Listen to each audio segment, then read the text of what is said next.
Let's take a look at these as an example. Here's an 1176, a year 1176, right, in hardware form.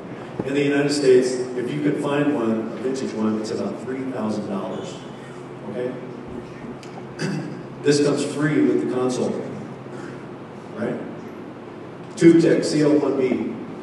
If you can find these pretty regularly in the United States, about $2,500. A plug-in suite that offers all of the TubeTech plugins is about $600. All of their devices are in. TC Electronics M6000, right? One that's standard setup is probably $8,000 for one reverb, right? The plug-in is about $800, and you can run as many as you have DSP on your console, right? Here's the coup de grace.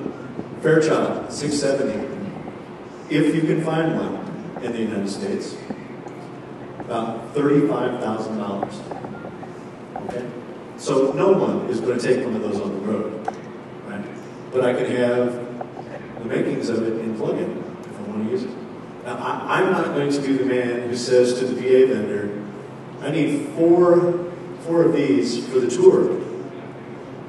He's going to look at me like I'm crazy. I mean, it costs more than the console, right? But yet I can have as many of these as I want in terms of DSP. So this is what I make, the argument I'm making for practicality. As an engineer, I don't have to think money anymore. I just think, what do I need? What will best do the job? Right? Now, does this sound exactly like this?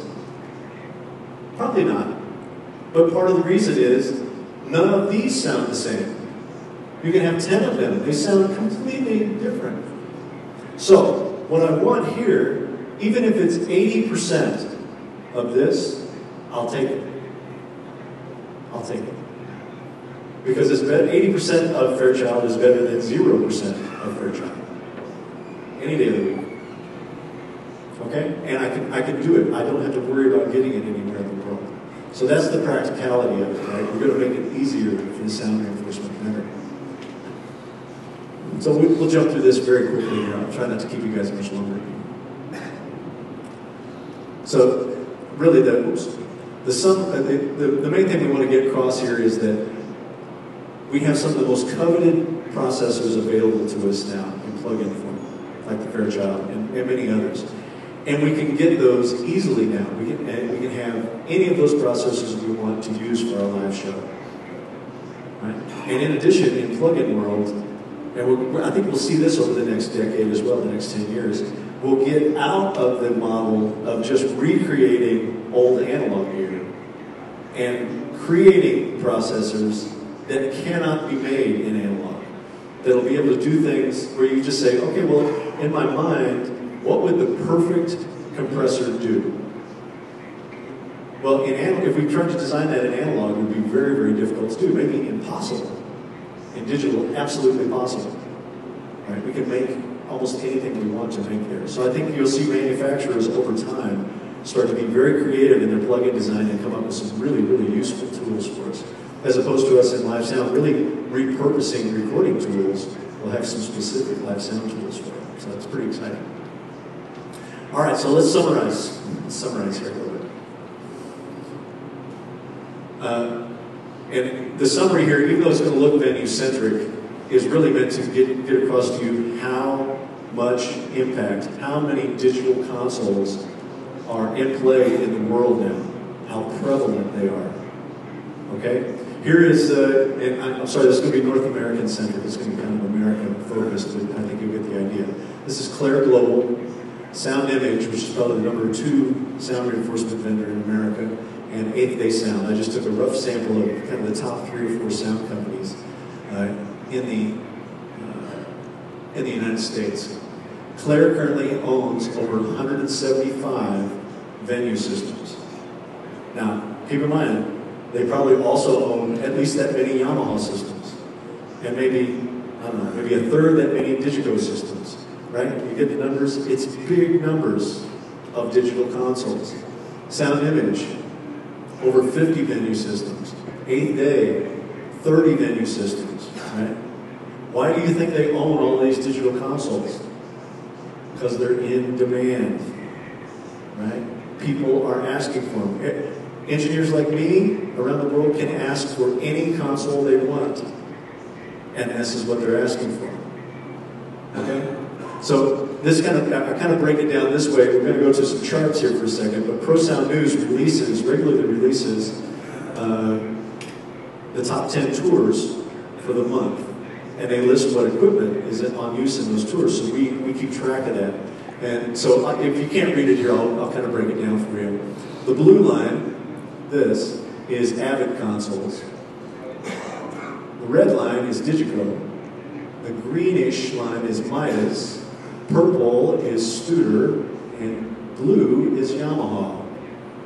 And this is all digital consoles that are being used on a month-to-month basis in 2009. Okay? Here's 2010. Here's 2011. Now, what that actually looks like in terms of adoption by all these artists is this. Here's the 3 years, and I'm going to just read off some of the names. U2, Lady Gaga, Bon Jovi, Kenny Chesney, Luis Miguel, Taylor Swift, Elton John, Lil Wayne, the biggest stars in the world, right? Now keep in mind, I'm talking about digital console adoption here, right? I can tell you without fail, because I know this to be fact, there's only 3 analog consoles in play here over 3 years. And 2 of those have now moved to digital, right? It was AC/DC here, it was Kenny Chesney here, and it was Bon Jovi here. Okay? Now, I said, some of the data that I have is venue-centric. This is it. This is the amount of venue consoles on those tours, either at front of house or monitors or both. Okay? So, digital is in demand, big time, right? Now, I'm not here to say that there is no place for analog. There's absolutely a place for analog. But where we are right now, the demand is for digital. No doubt about it. And again, all of these artists, all of these engineers can choose any console they want. They're choosing digital, and they're also choosing venue. Okay? So last summary, let's compare analog to digital here now. This is just the overall. Come on. So analog, still very viable, still in, but it's in big decline at the high end and the middle of the market, right? Digital, very strong adoption, certainly in concert technology and installation, ruling the market there. Sound quality differences in analog can be dramatic. Sound quality differences in digital, not so dramatic, but they do exist. In analog, the workflow and the operational differences are not that great. In digital, they are very dramatic. Very dramatic, and our industry needs to manage it better. I hope that we can. The low end of the market in analog is still thriving in analog. There's still tons and tons of analog there.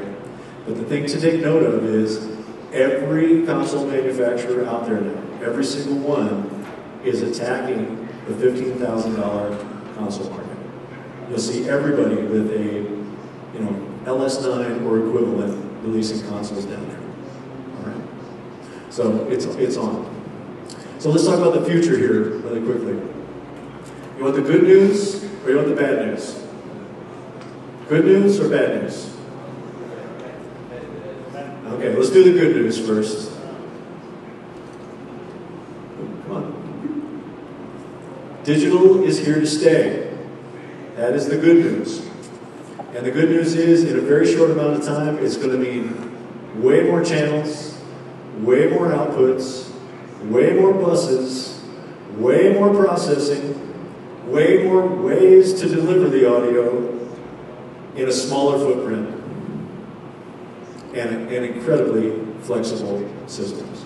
That's what digital is going to mean going forward. You ready for the bad news? Bad news is digital is here to stay. Okay? We can't put the genie back in the bottle now. All right? Now, the bad news is, for digital, it's going to mean much more complexity. much more complexity. It's going to get, if you think it's complex now, where it's going to go is really breathtaking. Well, yeah, not just to operate, but I mean, just in terms of the system architecture is going to be really, really complex. It's going to require knowledge and skill that's going to be hard to come by. It's going to be many, many more choices, which I think this is a problem for me already. I suffer from choice fatigue. Right? There's too many choices. I wish I had fewer choices. Right? As of right now, the bad news is there aren't a whole lot of indications that we're going to create continuity between the manufacturers for digital consoles. I've actually considered it. For me to start an organization, maybe even within AES, to gather all the manufacturers together and say, please make it easier for us as mixers between your consoles. Please, I'm begging. Yeah. And the bad news is, as I mentioned earlier, there's going to be shorter and shorter lifespans for the digital consoles, right? Because they're so much easier to manufacture, right? So much easier to design and manufacture.